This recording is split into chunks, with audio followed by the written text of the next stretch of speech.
The United States still faces a major overdose epidemic that has killed millions. But there is some good news. As MWIN reports, deaths are decreasing since their peak during the COVID pandemic. The number of Americans who died from overdoses nearly quadrupled over a 20-year period, going from 8.2% in 2002 to 32.6% in 2022, according to the CDC. But the rate of this increase has drastically slowed, with deaths remaining stable between 2021 and 2022. Despite the stable rates, the numbers are still striking, with overdoses killing over 100,000 adults each year. Meanwhile, rates for younger adults decreased while rates for older adults over 35 increased. American Indian and Alaska Natives have the highest overdose rates, while Asian Americans have the lowest. Synthetic opioids remain the #1 cause of overdoses. If you or someone you know is experiencing substance use or other mental health crises, please call or text 988. Trained crisis counselors are available for free, 24 hours a day, 7 days a week. With this Medical Minute, I'm MWIN, ABC News. New data from the CDC suggests that pregnancy-related deaths in the U.S. have gone back down to pre-pandemic levels. The Centers for Disease Control says deaths for delivering moms over the last year have tailed off.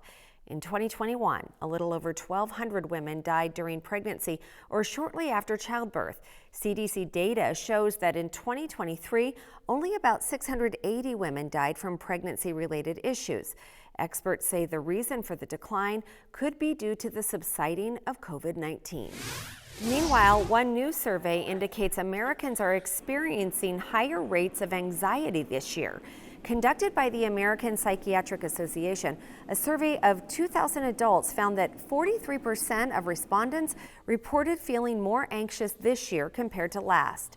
Anxiety levels amongst Americans have been slowly rising since 2022. Survey respondents reported feeling anxious and worried about current events, specifically topics like the economy and the upcoming election. Artificial intelligence is already changing the way some Americans work. Here's Alexis Christoforous now with what you should do to adapt. 25 of the most common job postings on Indeed have now got some form of AI interaction. Matt Burney, an artificial intelligence career expert at employment site Indeed, says technology has progressed rapidly, and now employers are starting to embrace AI in the workplace. So what can you do to stay ahead of the curve? Burney suggests being adaptable and embracing the change by learning basic AI skills for your industry, which could make you more marketable for future jobs. To start, you can learn how to write prompts within systems like GPT, Gemini, and Transformer. If you're a coder, start writing prompts for code. If you're a recruiter, start writing prompts that will actually help you write job ads or job descriptions internally. Even writing prompts to go and look at large data sets is a really, really great skill. Burney says you should also use the technology to your advantage. For instance, by allowing AI to handle repetitive menial tasks like scheduling calls or taking notes. For job seekers, you can use AI tools to help with resume writing and practice interviews. Basic things like, how do I write a better cover letter? How do I write a better CV?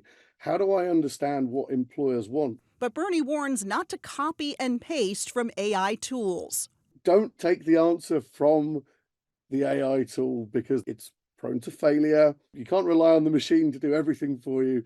We should actually be thinking this is a great prompt and it's a really great starting point. Although he says AI advancements could lead to jobs changing or even being eliminated, Burney is optimistic. In every period where we've seen automation happen, from the Industrial Revolution right the way through to the advent of the internet, what it's done is actually created new jobs. It's created new opportunities in different areas. Alexis Christoforous, ABC News, New York. When we come back, a scary moment for one family in an elevator, plus a record-setting concert for the Material Girl. Stay with us.